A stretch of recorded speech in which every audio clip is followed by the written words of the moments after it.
Hello and welcome back to An Old Man Watches, and today I'm going to be talking about the 90s fantasy action series Xena, Warrior Princess, or at least the first 4 seasons of it. I didn't much rate seasons 5 and 6 and generally ignore their existence, which is why it only says 1995 to 1998 on your screen, not 1995 to 2000, which is how long Xena actually ran.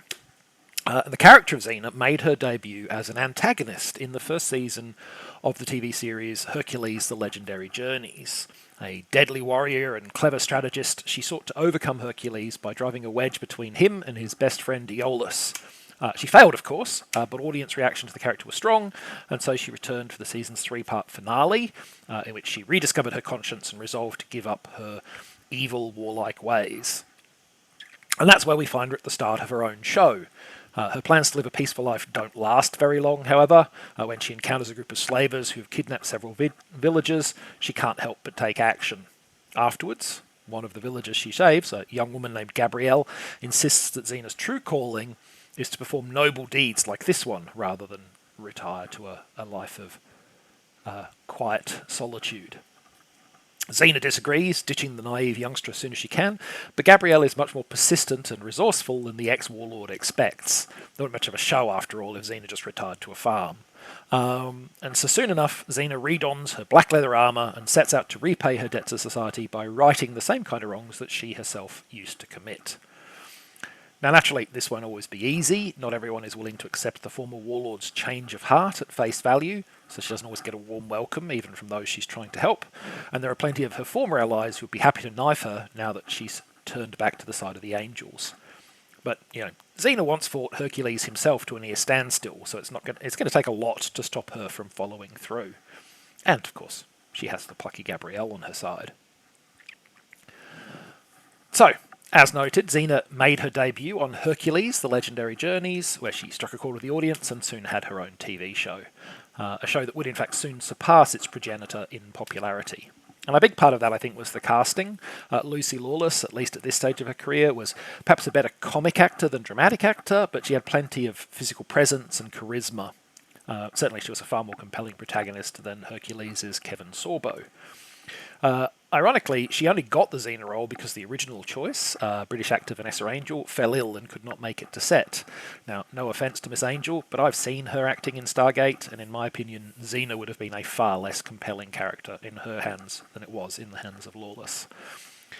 Lawless is ably supported by Renee O'Connor as Gabrielle, and by a number of fun guest stars, such as Bruce Campbell of Evil Dead and Burn Notice fame, and a very young Karl Urban as both Cupid and Julius Caesar. That man has some range. But strong casting alone would not have won Xena Warrior Princess the passionate fan base it enjoyed. For that, we have to look at some other factors. This was a show that was not afraid to take some risks, and I think that 3 of those risks contributed a great deal to its success. So one of the key things that set the show apart from the pack was its utter disregard for staying in a single lane in terms of genre. Yes, the show was primarily a fantasy adventure series, and almost every episode stayed within that very broad tent, but outside of that, the show's producers and writers showed little interest in sticking to any given lane. Instead, from episode to episode, and sometimes within a single episode, they zoom from slapstick comedy to angsty melodrama to gritty warfare to woosier action to overwrought musical to ludicrous farce, with the energetic abandon of a clown car. The show also exhibits the same lack of restraint in terms of its historical and geographical setting. In the course of the first 4 seasons, Xena meets Goliath from the Bible, takes part in the Trojan War, encounters Julius Caesar, pops off trivia in China, and then also pounds around with Boadicea for an episode. There are even episodes set in the modern day and in World War II. Now, for some people listening to this, the idea of a show that pinballs around history, the world, and a dozen wildly conflicting types of tone probably sounds like a recipe for disaster. And it could have been, but somehow, for Xena, at least in my opinion, and the opinion of many of its other fans back in the day, this shameless lack of consistency and worrying about staying in a pigeonhole really works for the show. And it's probably just as well the show that the show taught its audience to expect things to be a bit wild and wacky, because, boy, did they love riffing on iconic films, books, TV shows, and other items of popular culture. Charles Dickens' A Christmas Carol, Agatha Christie's 10 Little Indians, both get riffs in season 2, while Alice in Wonderland takes a bow in the third. The fun doesn't stop there, though. Fancy an episode that's clearly a pastiche of Indiana Jones by way of Casablanca? Xena's got you covered. Footloose, you say? We've got that too. Groundhog Day? Yep, in a personal favourite episode of mine, in fact. But hey, if none of those are your scene, then we've got other options. How about an Ersatz Poseidon adventure or Dirty Dozen? The show repeatedly takes a familiar premise, jams it full of that unique Xena warrior princess madness, and then just lets the scenario run wild. It's a strategy that, again, could have backfired and that probably shouldn't work as well as it does, but I think, in large part thanks to the 110% commitment of the cast, it generally turns out to be lots of fun. I mean, heck, Mel and Janice, the 1940s version of Xena and Gabrielle, who appeared in only a single episode of the TV show, spawned their own little cottage industry of fan fiction. This is a thing that people really hooked onto in the show, was its wild and crazy antics about both genre and pop culture riffs. And all of this brings me to the third risk, at least for the time, that the show took. Xena and Gabrielle love each other. This is absolutely canon in the show. They explicitly say, "I love you" to each other on multiple occasions. Now, of course, you can have platonic love between friends and familial love, and those forms of love are just as important and significant and real as romantic love, but it's no accident that the writers contrive multiple narrative justifications for Xena and Gabrielle to kiss, such as, oh, one of them is currently possessed by someone else's spirit, and a kiss will break the curse, and that these justifications become thinner and thinner as the show goes on. Not that they were ever particularly thick justifications to begin with.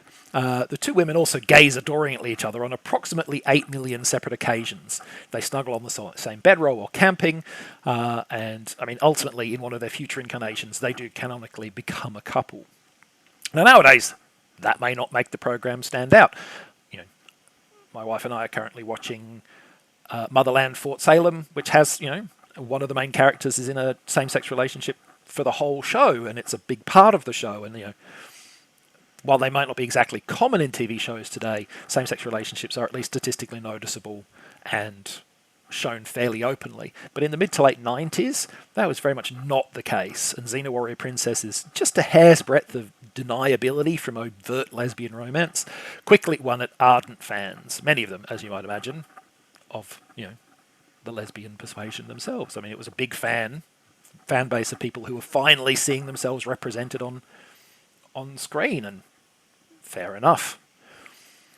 It also, of course, earned the show many sniffs of disapproval, though given how much of that disapproval it was already courting with its casual disregard for history or consistency of tone, I doubt that the show's cast or crew worried overmuch about that.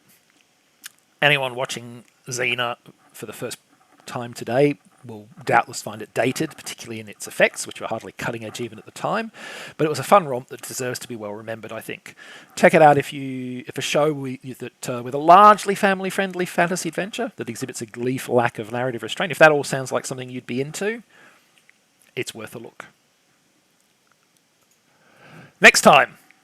The past was a weird place, and as an exhibit of that, I present what Wikipedia very generously describes as a pseudo-documentary, the 1976 offering The Legend of Bigfoot.